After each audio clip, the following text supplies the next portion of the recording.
Shalom. Today is Gittin Daf Nun Ches Gittin 58, but we're going to start on the bottom of 57b, and the Gemara is expounding upon a verse that the verse says, Ki alecha horadnu kol hayom, because for you we were killed the entire day.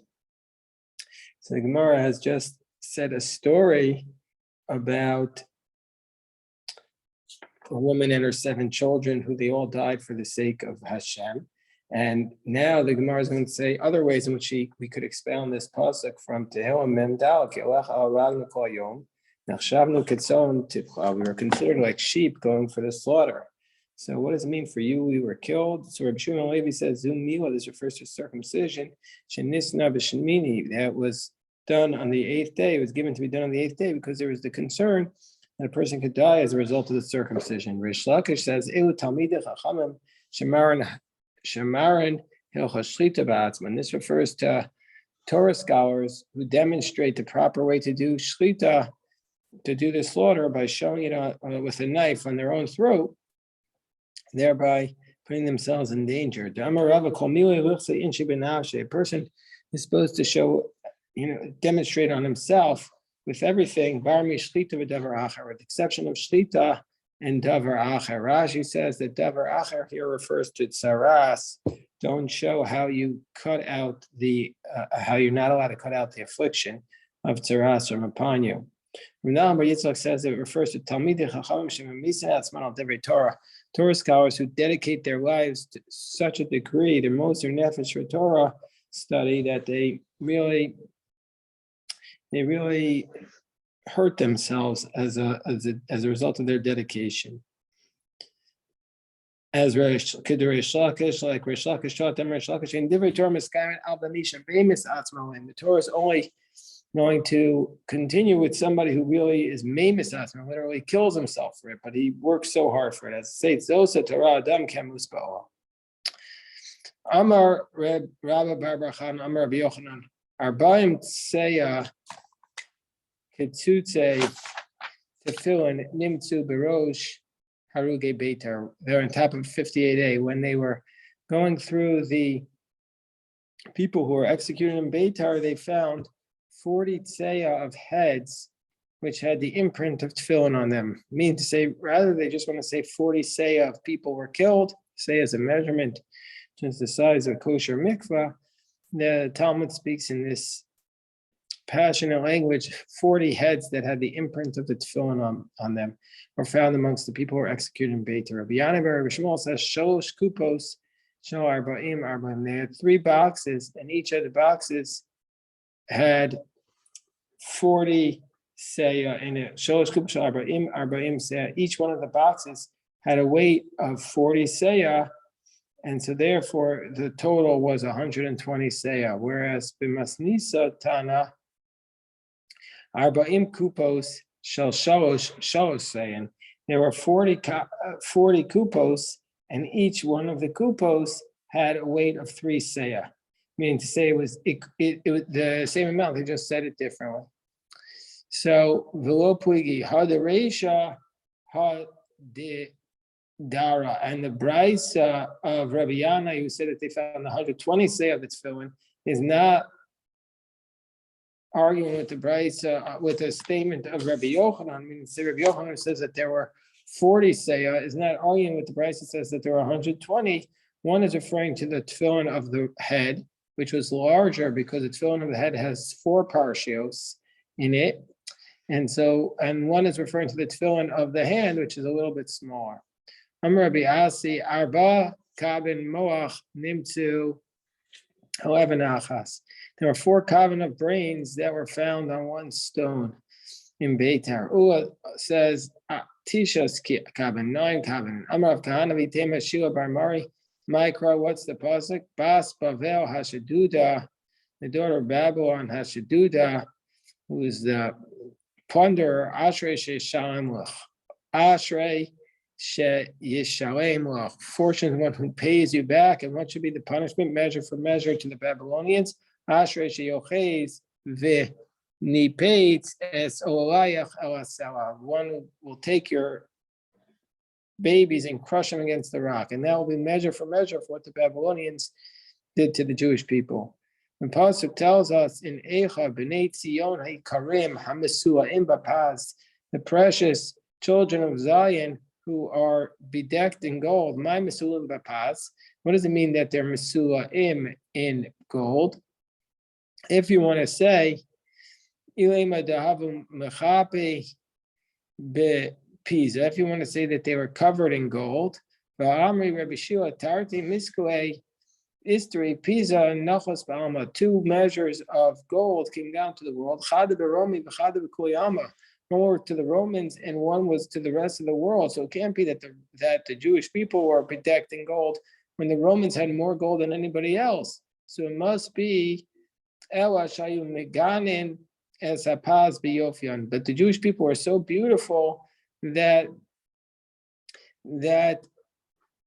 they were more praiseworthy than the gold, and they made the gold look bad because they were so beautiful. Meikara Chashiva de Rome, at first the noblemen of Rome, having a kiti bilyoni to gushpanka, they would take the coins which had the forms on them of good-looking people, and they would put them next to their beds when they were engaged in intercourse. From that point on, once they caught the Jews, they took the Jewish people, they tied them to the leg of their bed. And so that was how they were doing this in order to, I've seen elsewhere, there was the idea that if you had an image of somebody when a child was conceived, the child would end up looking like that. So they wanted to have their children look like the Jewish people. So so one student said to his friend, so he said to his friend, where is this foretold in the Torah? It says it in the pasuk, every illness or sickness that is not written in this Torah will be afflicted upon you. And so it includes those things that are not yet written. Amar kamar machikna midukta poan. He says, how far away am I from this page? Armoy ingid pusta upalga. He says, you'll get there in another page and a half. Ingid pusta upalga. Rashi says, ingid means a little, pusta upalga means a page and a half. And when the boy heard this, it's so obvious that what this verse is referring to. If I had gone up to that, I would have known that for sure. My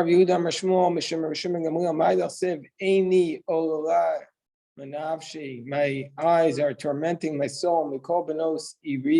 From all the daughters of my town, this is what the verse is referring to. From all those who were born from my city, Arba Meos Bate Kinesios.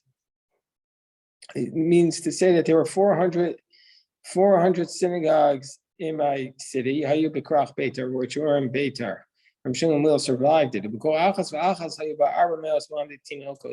each one of them, there were 400 teachers of Torah. Each teacher taught 400 students. When the enemy came into Beitar,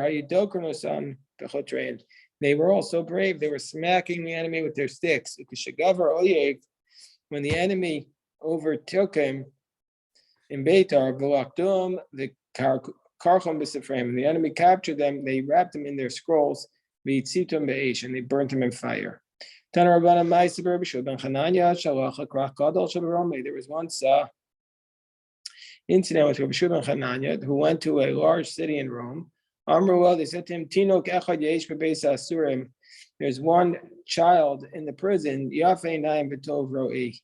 and he is very, very good looking. And he's got beautiful hair. He went and he stood by the prison. Amar Mina San, he quotes the pasuk, Mina San Meshisa Yaakov, the Israel of Moses. He says, who's the one who caused Jacob to be plundered and Israel to be plundered. Ana also Tino, this child responds, V'amar Halo Hashem, Zu Chatanu Lo, V'lo Avu B'drachav. He cites the rest of the pasuk from Isaiah chapter 42. This is Hashem. We sent him. We did not walk in his path. We didn't listen to his Torah. So when Rabbi Yeshua ben Hananiah heard this, he said, Muftuchani bo shemora Rabbi Israel. I'm certain that this person is going to become a great teacher in Israel.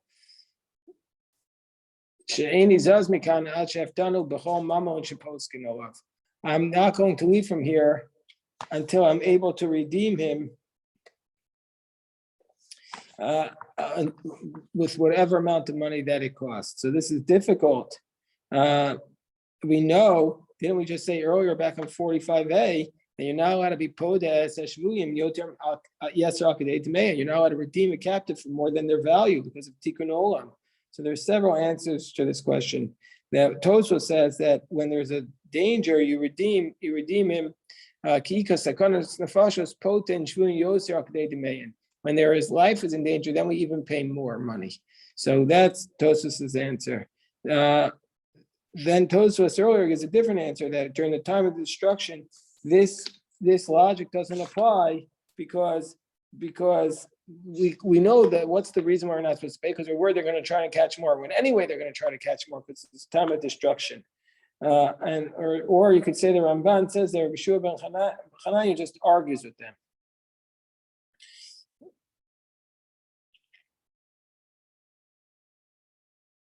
Okay, so there's a lot of answers to this basic question.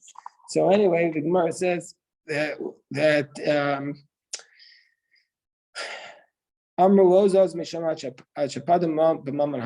they said he didn't leave from there until he redeemed him. And it wasn't long. He became a great teacher. And who is this great teacher? Rabbi Yishmael ben Elisha. I'm Rabbi Yehuda Merav. Ma'isa b'bno bito shari Yishmael. There was an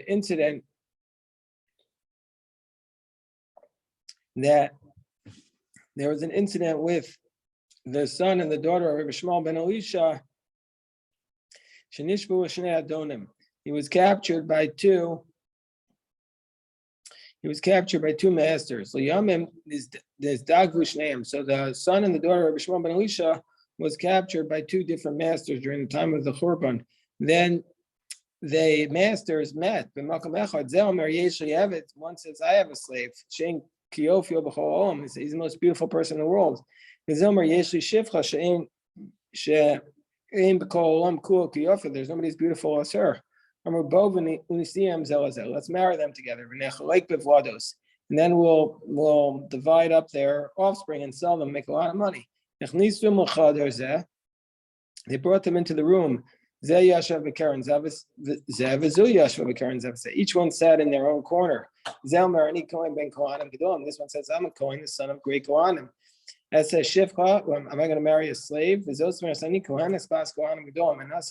I going to marry a male slave? They cried all night. Once the morning rose, it said the brother and sister recognized that they were in the room with each other. And they fell on each other's necks and they cried. Until their souls departed. Jeremiah laments about them. For these I am crying. My eyes are flowing with water. There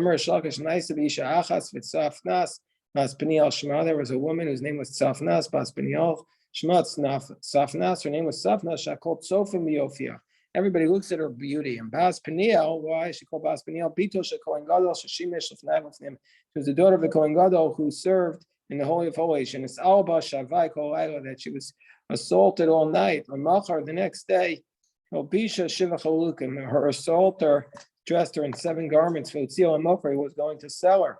A man who was most disgusting said, Harani Yofia, show me her beauty. So the assaulter said, you empty one. I'm going to buy her. Cool, there's nobody as beautiful as her. I want to see her beauty. Says, show me anyway. They removed 6 of her garments. Shvi Karasa. The seventh one she tore down. Obviously, these are very deep mystical stories. With the seventh garment, she tore off on her own.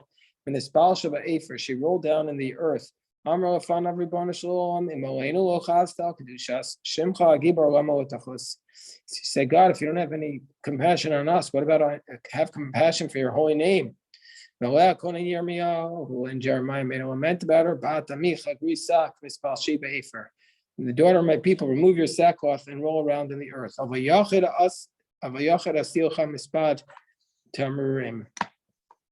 But the book verse continues, a mourning for an individual, mispad tamarim ki pitom yavo hashoded aleinu. That this is the pasuk that applies to this verse. Alecha lo nemar ela aleinu. This is not upon you, but upon us. Kaviyachol alive alecha b'shoded. This plunder has come upon me and upon you, God. Amarav Yehuda, Amarav Ma'idachsev. What about the next verse? Terrible story coming up. V'ashku gever ubeiso ve'ish b'nachaso. And he plundered a man and his household, a man and his inheritance. This is a story about the Mechad. Shenasan einav be'ishes rabo. There was a story about a man who put his desires for his master's wife, Vishuya the Nagriyava. He was a carpenter's apprentice. So one time the master needed to borrow money. So Amrlo Shigarash Vena. So the apprentice said, send your wife to me and I'll lend her the money. Shigar Ishto, the master sent the wife, Eslo, Shai. So the apprentice, he took her and he was with her for 3 days. So the master went back to get his wife. Amrlo, Ishti Shishigartu Ha. He says, where's my wife? So the apprentice said, Amrlo Anipa Tartia altar. I sent her back right away. I heard that she was playing around with the kids on the road, meaning to say, I heard she was adulterous. Amrlo Ma said, what can I do? Amrlo Imata Shameo Eitzasi Gersha. He says, if you want to listen to my advice, you'll divorce her. He says, I can't do it. Amrlo Ksuvasa Maruba. He says, I can't do it. Or Ksuvas too high. Amrlo Ani Alvecha. The apprentice says, I'll lend you the money.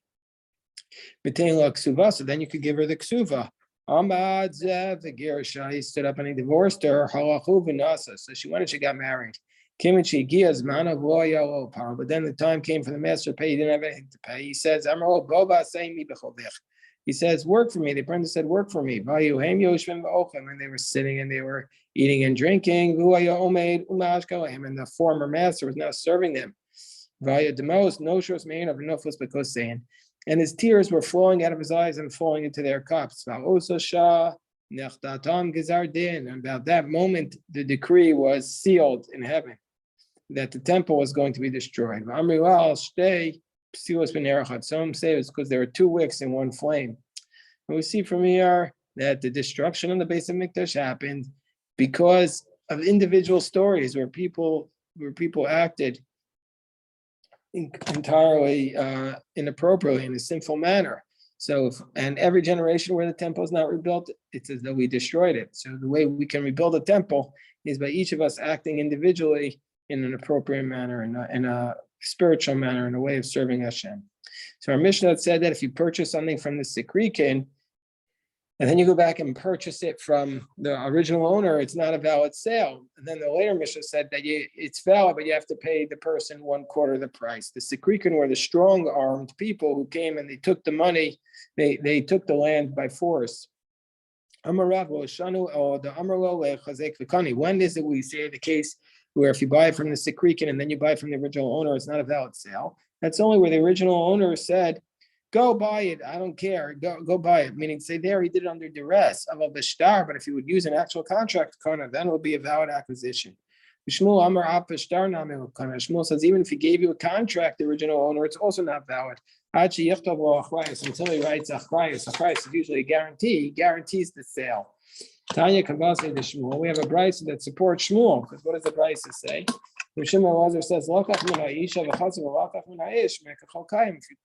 first, if you buy it from the man, and then you buy it from, first, if you buy it from the woman and her ksuba, the rights to her ksuba, and then you buy it from the man, it's a valid sale. But if you buy it from the man and then from the woman, we're not going to trust the sale because maybe she did it under duress until she writes achrayus, a guarantee. So maybe this is a refutation of Rav. So you just need a contract. And here the price says you need to actually write a guarantee.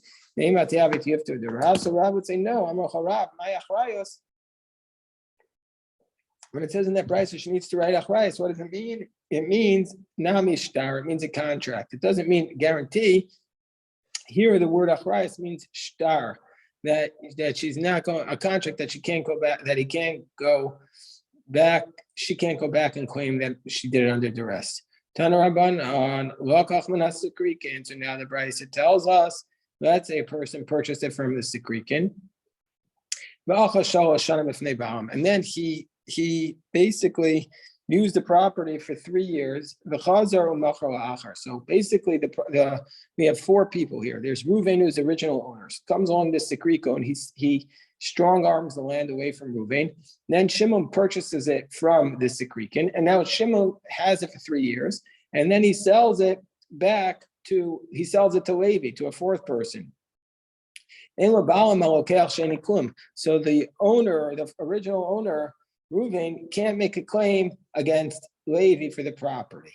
That's what the Brisa says. So what's it referring to?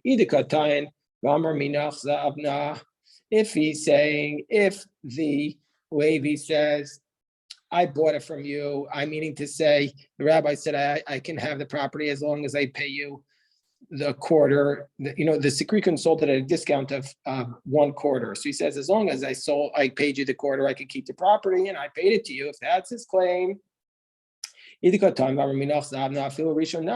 the first person said that, even if Shimon had said that, then Reuven wouldn't have a claim. And if Levi is not making this claim,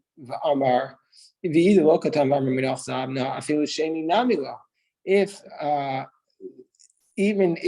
Levi is not making the claim, then even Levi can't keep it. So what's going on? So he's not making this claim. Levi is not making this claim. But certain times we make the claim on behalf of an heir or on behalf of a purchaser. We'll make the claim because he has no way of knowing what the earlier owner did. Meaning to say, if you're an heir, you don't know what your father did, or if you're a purchaser, you don't know what the original purchaser did. So therefore, we'll make the claim on behalf of Levi in this case. The idach, but for Shimon, is the first buyer. He has to make the claim on behalf of himself. Tan Rabbanan. So the Brisa tells us, let's say an idolater comes and seizes the land because he says the Jew owes him money. So the imporos, Rashi says, is just theft in general, meaning to say, he didn't say, if you don't give it to me, I'll kill you, but rather he just took the land for a debt, or he took it he just stole it. Then ein bo mishum sikrikun, then we don't say the law of sikrikun applies. What does this mean? Rashi says that if the land remained 12 months, let's say so a person just takes it out of theft. It wasn't a sikrikun case, it was just he stole it, and then he took it from Reuven, and then Shimon comes and takes the land, buys the land from this person, and has it for 12. If it has it for 12 months, he doesn't have to give the 25% or the 1 quarter to the original owner, like the Chamim said by a case of Sakrikun, but rather he has to give him back the whole land for free, because by Sikrikin we say that he has to give him the 25%, because there he understood the original owner really handed over. He says otherwise he's going to die, and so therefore he's afraid. So he knew he didn't think he was getting it back. But in this case, the original owner didn't really give it to him, because he knows, even though this guy has it for 12 months, he wasn't able to get it back, but he never gave a pope. And so therefore it wasn't a sale at all. And the